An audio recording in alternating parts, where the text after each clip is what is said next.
Los Angeles, 1997. A major local, state, and federal drug investigation sours. The suspects? Israeli organized crime, with operations in New York, Miami, Las Vegas, Canada, Israel, and Egypt. The allegations? Cocaine and ecstasy trafficking, and sophisticated white-collar credit card and computer fraud. The problem? According to classified law enforcement documents obtained by Fox News, the bad guys had the cops' beepers, cell phones, even home phones under surveillance. Some who did get caught admitted to having hundreds of numbers and using them to avoid arrest. Quote, this compromised law enforcement communications between LAPD detectives and other assigned law enforcement officers working various aspects of the case. The organization discovered communications between Organized Crime Intelligence Division detectives, the FBI, and the Secret Service. Shock spread from the DEA to the FBI in Washington and then the CIA. An investigation of the problem, according to law enforcement documents, concluded, quote, the organization has apparent extensive access to database systems to identify pertinent personal and biographical information. When investigators tried to find out where the information might have come from, they looked at Amdocs, a publicly traded firm based in Israel.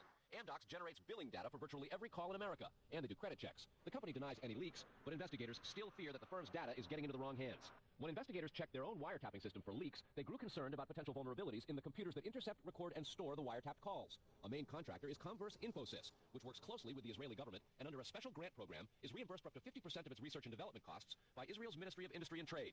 Asked this week about another sprawling investigation and the detention of 60 Israelis since September 11th, the Bush administration treated the questions like hot potatoes. I would just refer you to the Department of Justice with it. I'm not familiar with the report. I'm aware that some Israeli citizens have been detained. With respect to why they're being detained and the other aspects of your question, whether it's because they're in intelligence services or what they were doing, I will defer to the Department of Justice and the FBI to answer that. Beyond the 60 apprehended or detained and many deported since September 11th, another group of 140 Israeli individuals have been arrested and detained in this year in what government documents describe as, quote, an organized intelligence gathering operation designed to, quote, penetrate government facilities. Most of those individuals said they had served in the Israeli military, which is compulsory there, but they also had, most of them, intelligence expertise and either worked for Amdocs or other companies in Israel that specialize in wiretapping. Earlier this week, the Israeli embassy here in Washington denied any spying against or in the United States. Tony?